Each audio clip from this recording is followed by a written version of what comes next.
Start by using a Mexican blend cheese. You're gonna cut zucchini slices and microwave for 1 minute. Now that your zucchini is softened, go ahead and put it on a paper towel. Place 2 to 3 tablespoons of Mexican blend cheese. Now cut your zucchini in half and place them over the cheese. Season with a little paprika, some pepper, and onion powder.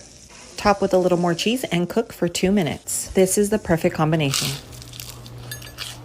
Keto or not, you have to try. Easy dinner recipes featuring miso for 7 days, starting with miso glazed sea bass. Soak the fish in a few tablespoons of sake, then dry off with a paper towel.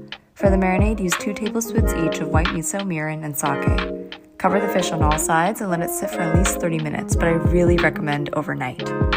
To cook, broil the fish for 6 to 8 minutes or until the tops are nicely caramelized. The miso gives the fish a slightly sweet taste. It's really my favorite way to prep fish. These are millionaire shortbreads. They're probably called that because they're so rich. It's cookie layered with caramel and chocolate. It's one of my favorite desserts ever, and I'm going to show you how to make it. Start by browning some butter on the stovetop, throw it into a bowl with some sugar, salt, and flour. Since it's such a simple cookie dough, the brown butter adds that much more flavor. Once we're done, we're gonna get into a 9-inch square baking dish and bake at 350 until golden. For the caramel layer, guess what? It's also easy. Sweetened condensed milk, butter, brown sugar, salt. Get that on top, and then finally, a ganache. And guess what? It's also easy. Dark chocolate chips, heavy cream, salt, and vanilla. Vanilla is that secret ingredient whenever you're baking with chocolate. Add some vanilla. It's that perfect balance in the same way that we do like salty and sweet. Get your ganache on top, spread it evenly, and then I do a little like swoop design to finish. Add some flaky salt to garnish and let it chill before you slice it into bars. This dessert is so decadent, but like I said, so easy. This DIY chicken Kiev is probably the best thing I've ever eaten. Start with a garlic bulb and some olive oil. Wrap it tightly in the tin foil and pop it in the oven for a bit. Get some butter. Squeeze that garlic into the bowl, followed by chopped parsley, bougie whisk. Shape it together and slice into pieces. Get your chicken booby and create a little pocket so we can slip in some of that butter we just made. Cover the chicken in some plain flour, then egg wash, breadcrumbs, then let's get on that shallow fry. Get them cooking till we see that golden crust. Finish them up in the oven for about 15 minutes. Then you can slice it up, see that butter ooze out, and enjoy them sensational flavors. Trust me. Do you wish you can have lobster every night, but you can't afford it? Well, I've got the solution for you. This is poor man's lobster, also known as buttered cod. Take a skinless fillet of cod and season it heavily with lemon, garlic, pepper, and salt, cayenne, and a little bit of paprika. Top this off with melted butter and place this in the oven at 375 degrees Fahrenheit for 15 to 20 minutes. When it comes out of the oven, squeeze some lemon on top and add some more butter. This really does taste like lobster. It'll have you fooled.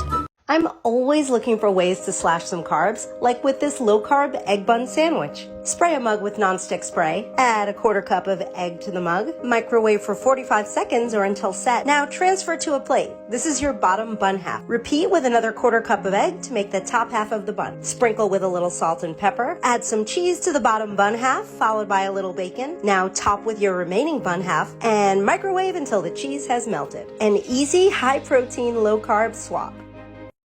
This is one of my favorite weekend recipes, or if you have a day off and you have extra time in the morning, this is well worth it. One of my favorite restaurants in the city was this tiny hole in the wall called Arts Cafe, and I used to make this thing called a hash brown sandwich. Unfortunately, they closed last year due to retirement, not to COVID, thankfully, but I never did get to ask Art how he made his hash browns so thin and crispy. Through lots of trial and error, I found that frozen potatoes work best, and lots of patience watching them cook and shaping them and patting them down, and shaping them and patting them down, and checking for that perfect crust underneath before flipping them. The potatoes should move as a full unit before being able to flip. While I will miss Arts Cafe dearly, and this isn't going to be exactly the same as how he was able to make it, this is my best rendition of a hash brown sandwich, and I hope you guys enjoy. So you know how when you go to Panda Express and you order the honey walnut shrimp and they upcharge you and then they give you 4 dinky pieces? Well, we're going to be making it at home so you can have the whole damn pan. I know it seems like a lot, but we just have to make a tempura batter, which is literally cornstarch and egg whites. Dip your shrimp in them, fry them. Now this is totally optional, but we're going to make the walnuts sweeter, so we're going to let them sit in a little bit of sugar water. You don't have to do that. Mayo, sweet condensed milk, and honey. That is literally everything in the sauce. It's so simple. You're welcome, and I think this tastes better than theirs. Making In-N-Out's secret menu item animal fries at home. First, peel and slice your potato into little french fries and give it a nice good fry. Next, grab a pan and saute some onions. For the sauce, grab ketchup, mayo, relish, sugar, mustard, and mix it up, baby. Sprinkle some cheddar on your fries, onions, and generously coat your fries in the sauce, the more the better. Here's the finished product, and it tastes just like the one at In-N-Out. This is how I make my favorite breakfast burrito. I have it almost every single morning. It's so good. A little olive oil, handful of spinach, salt and pepper to taste, 2 eggs. I like to just do the 2 egg whites, but you can easily just do the 2 full eggs. This is what I do for my friends and my boyfriend. Mix in your favorite hot sauce. I usually use aardvark, but I was out, so I used Tapatio. Transfer the eggs to the spinach and make sure the pan and spinach are both covered. Add a lucifer. You probably don't have it, but they have it on Amazon and it's so good. Cover until it is almost cooked fully and then add your cheese. I like to use cheddar and feta.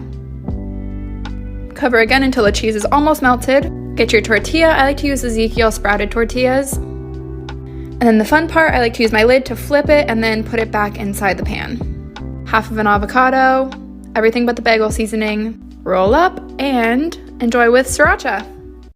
Got chili dog sliders with St. Pierre brioche rolls. Go ahead and brush some butter on top, make a cross mark with a fork, and then use your fingers to make a hole, pop a can of chili, fill those guys right up, add a little smoky right inside, and cover it with cheese. Top it with foil, bake it at 350 for about 30 minutes. Take the foil off, bake for another 5 to 10, top with onions, top with parsley, and then dig that spatula right on in there. Cheesy goodness, and once you take a bite, you're gonna get that chili. Chipotle just dropped their cauliflower cilantro lime rice. Let's make it. Grab a bunch of cilantro, get rid of the stems, and give it a good chop. Brown your cauliflower rice. Don't add salt yet. If you do, it'll pull out the moisture from the cauliflower. Add your cilantro, salt, and lime juice. So simple and literally so tasty. It's 2021, starting to eat a little healthier. Gonna start with a different protein called lobster. These guys are from Global Seafood. Taking lobster scampi over linguine. A handful of garlic and 2 or 3 shallots. Chop them all up. Add some olive oil to the pot. And then add a pack of diced pancetta. We're gonna add the shallots and the garlic. A 1.5 cups of assorted cherry tomatoes. Let's add the shells. We're gonna dice up these lobster tails. All right, remove the tails. Add in your tomatoes. Red pepper. And salt and pepper. Now add about a 1.5 cups of white wine. Start with a 1/2 stick of butter. Now we're gonna add about 2 cups of heavy cream. We're gonna add a pinch of cayenne and salt and pepper. All right, now I've got basil and parsley. Let's chop it up. Add the lobster to the base. Add a 1/2 cup of Parmesan cheese and the herbs. We're gonna add the linguine and then add all the cream sauce to the mix. Mix it all up.